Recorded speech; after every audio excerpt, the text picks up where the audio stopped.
ஜெயராணி 1ஆம் தேதி சனிக்கிழமை நைட் அவருக்கு வயிறு வலின்னு சொல்லிட்டு இந்த ஜெனட் ஹாஸ்பிட்டல்ல வந்து அட்மிட் ஆனா அன்னைக்கு அவர் வயிறு வலியோட தான் இங்க வந்திருக்கா. அவளுக்கு 2022லயே ஒரு கட்டி ஆபரேஷன் பண்ணிருக்காங்க.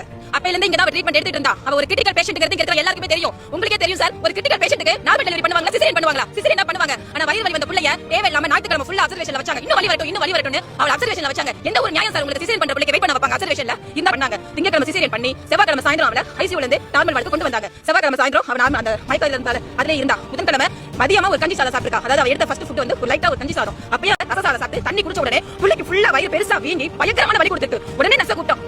வந்து சும்மா அவளுக்கு பேசட்டமா ஆன்டிபயோட்டிக் பார்க்கும்போது எனக்கு ஒன்றே ஒன்று தான் சொல்லணும்னு தோணுது. ஆக்சுவலாக இதை வந்து நான் நிறைய வீடியோவில் சொல்கிறேன், திரும்ப சொல்கிற மாதிரி இருக்குது. ஏன்னா அந்த மாதிரி நம்ம நாட்டில் வந்து நிறைய நடக்குது.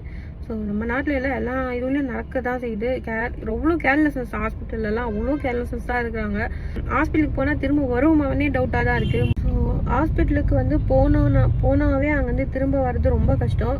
நமக்கு இல்லாத நோயை கூட வர வச்சிருவாங்க. நான் எல்லா ஹாஸ்பிட்டலையும் பொதுவாக சொல்லலை, சில ஹாஸ்பிட்டலில் அப்படி தான் இருக்காங்க. நான் என்னன்னா நான் வந்து பிளட் டெஸ்ட் வந்து பிளட் யூனிட் எவ்வளோ இருக்குது பார்க்கலான்ட்டு வேறு ஹாஸ்பிட்டலில் எடுத்தேன்.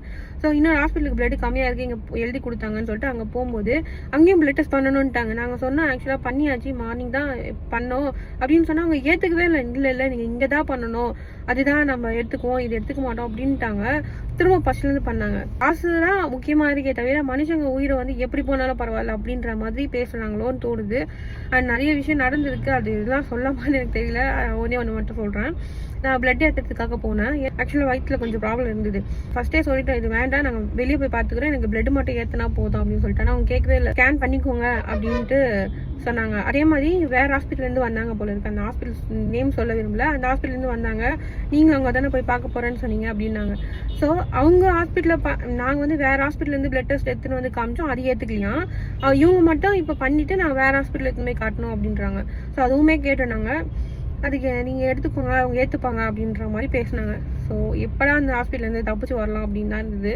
அப்போ யோசித்தோம், இனிமேல் ஹாஸ்பிட்டல் போகக்கூடாத அளவுக்கு நம்ம உடம்பை நம்ம பார்த்துக்கணும் அப்படின்னு சொல்லிட்டு. ஸோ அது வரைக்கும் நாங்கள் இது வரைக்கும் ஹாஸ்பிட்டல் போகாமல் பார்த்துட்டு தான் இருக்கோம். ஒரு சின்ன இருமல் ஃபீவர் வந்தால் நாங்களே பார்த்துக்குறோம். ஸோ வீட்டில் கிச்சனில் இருக்கிறதுலே நிறைய இருக்குது. ஸோ அதையே எதுன்னு பார்த்து நம்ம யூஸ் பண்ணாலே ஹாஸ்பிட்டலுக்கு போகிற நிலமை வராதுன்னு தான் நான் நினைக்கிறேன். தயவு செஞ்சு புரிஞ்சுக்கோங்க. நீங்களும் சின்ன விஷயத்துக்குலாம் ஹாஸ்பிட்டலுக்கு போயிட்டு நிற்காதீங்க. உங்கள் காசு தான் வேஸ்ட் ஆகும். உங்கள் ஹெல்த் இன்னமும் போகிறதுக்கு நிறைய வாய்ப்பு இருக்குது. இஞ்சி முக்கியமாக இஞ்சிலாம் சாப்பிட்டீங்க, இஞ்சி தண்ணி வச்செல்லாம் குடிச்சிங்கன்னா அது நிறைய இந்த கெட்ட பாக்டீரியா அழிக்கிறதுக்கு யூஸ் ஆகும். அண்ட் இதே மாதிரி வீடியோ நம்ம நிறைய பார்த்துருப்போம். மெடிசனும் இப்போ அந்த மாதிரி ஆயிடுச்சு. ஸோ கொஞ்சம் யோசிச்சு பாருங்கள், நான் சொல்கிறது புரியும்னு நினைக்கிறேன்.